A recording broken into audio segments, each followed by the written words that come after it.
अमर उजाला के द्वारा, जिसमें आपने देखा था 1 सप्ताह तक विभिन्न प्रकार की प्रतियोगिताएं विद्यालय में हुई थी। आप सभी ने इसका आनंद लिया था और विद्यालय स्तर पर प्रथम 3 स्थान प्राप्त करने वाले विद्यार्थियों के नामों की हमने घोषणा की थी।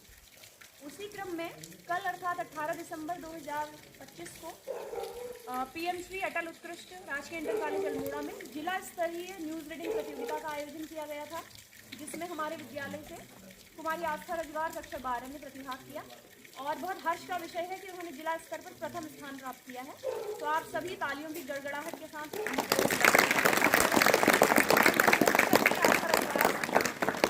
निवेदन करूंगी आस्था रजवार से कि वो मंच पर आकर अपने इस प्रतिभागिता का वर्णन आप सभी के सामने करें, किस प्रकार उन्होंने वहाँ पर वाचन किया और उन्हें कैसा अनुभव प्राप्त हुआ, साथ में उन्हें पारितोषिक के रूप में क्या वहाँ से प्राप्त हुआ है और आगे जो भी कार्यक्रम के बिंदु हैं वो यहाँ से आप सभी को बताइए।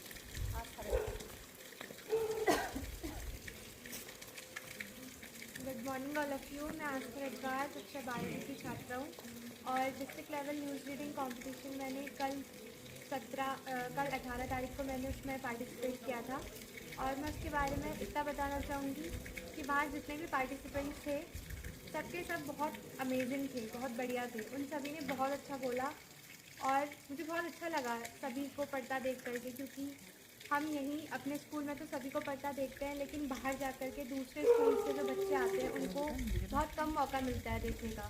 तो उन्हें जब मैंने स्टेज पे जाते हुए देखा और डाइट पे न्यूज़पेपर रीडिंग अपने अपने अंदाज में पढ़ते सबको देखा तो मुझे बहुत अच्छा लगा, क्योंकि हर किसी का एक अलग स्टाइल था और अलग अलग स्टाइल में वो पढ़ रहे थे। जब मैं वहाँ स्टेज पे जा रही थी तो मेरे माइंड में ऐसा कुछ था नहीं कि मुझे ऐसे पढ़ना है या फिर मैंने किस स्टाइल में पढ़ना है। मैंने जो रेगुलर स्टाइल था, नॉर्मल था, जैसे मैं पढ़ती हूँ वैसे ही स्टेज पे जाकर अपना इंट्रोडक्शन दिया और रीडिंग स्टार्ट करी। और जब मेरा टाइम ख़त्म हो गया था 2 मिनट का तो मैंने माइक नीचे रख के सीधा स्टेज पे अपने सीट पे जाके बैठ गई।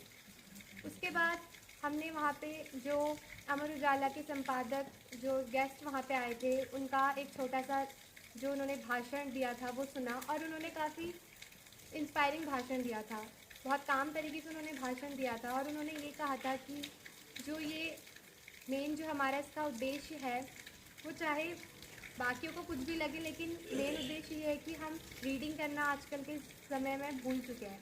हमारे घरों में भी बल्कि कहानी की भी एक किताब नहीं होती है, जबकि उन्होंने कहा कि उनके टाइम पर एक कहानी की किताब भी 5-5 रुपए की मिलती थी और वो बहुत महंगी होती थी। लेकिन आजकल जो हमें नॉर्मल जो बुक स्टोर्स पे भी हमें 50 रुपये की बुक मिलती है, हम कहानी की नहीं खरीदते हैं उसे, और बल्कि हमारे घरों में भी कोई कहानी की बुक्स नहीं है। हम अपनी बुक्स सबको रीड करना समझ लेते हैं, लेकिन हम ये नहीं सोचते कि जो अन्य जो बुक्स हैं और अन्य जो आर्टिकल्स आजकल छपते हैं उन्हें भी हमें रीड करना समझना चाहिए और अलग अलग इन्फॉर्मेशन हमें इकट्ठा करनी चाहिए। तो मुझे उनकी बातें काफ़ी इंस्पायरिंग लगी कि उन्होंने किस तरीके से वो प्रोग्राम जो उन्होंने आयोजित किया है किस तरीके से वो हर बच्चे के लिए इंस्पायरिंग है। और मैं यही कहना चाहूँगी कि कभी भी हम ऐसे बड़े स्टेज पर अगर जाते हैं तो वहाँ जाके हमें डरना नहीं चाहिए, काम एंड कंपोज रहना चाहिए। और मैं इतना ही कहूँगी, अमर उजाला को मैं थैंक यू कहना चाहूँगी कि उन्होंने बच्चों के लिए ये प्रतियोगिता दी। नेक्स्ट कब होना है आगे?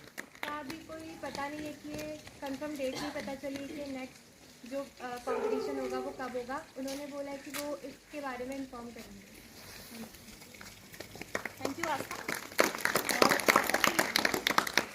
और इसी क्रम में मैं ये कहना चाहूँगी आप सभी से कि हिंदी भाषा हो या अंग्रेजी हो या अन्य कोई भाषा हो, उस पर कमांड बनाने के लिए हमें लाउड रीडिंग करनी चाहिए। कल वहाँ हमारे जो मुख्य शिक्षा अधिकारी थे शायद वो उपस्थित थे, तो उनका मैं पढ़ रही थी अभी समाचार पत्र में, उन्होंने भी कहा है कि प्रतिदिन 30 मिनट कम से कम आप ज़ोर ज़ोर से पढ़ें। जो भी आपकी किताबें होती हैं चाहे उसे पढ़ें या कोई अन्य किताब, कहानी, पत्रिका, न्यूज़पेपर या विद्यालय में वाचनालय की सुविधा है और वहाँ बहुत सारी अच्छी अच्छी किताबें हैं, आप वहाँ से इशू करा सकते हैं, घर ले जा सकते हैं। लाउड रीडिंग करने से हमारी गलतियाँ हमें सुनाई देती हैं। जब आप मन के अंदर पढ़ते हैं तो हमें पता ही नहीं चलता कि हमने कहाँ गलती की है। तो जब हमें लर्न करना होता है, याद करना होता है, तो हमें पढ़ना चाहिए मुँह बंद करके। और जब हमें अपनी वोकैबुलरी भाषा शैली सुधारनी होती है तो हमें पढ़ना चाहिए जोर से। जितना अधिक आप बोलेंगे उतना अधिक आप अच्छे वक्ता बन पाएंगे। इसी क्रम में मैं निवेदन करूंगी विद्यालय के प्रधानाचार्य महोदय से, कृपया मंच पर आकर आस्था रजवार को विद्यालय की ओर से सम्मानित करने का कष्ट करेंगे। श्रीमान प्रधानाचार्य।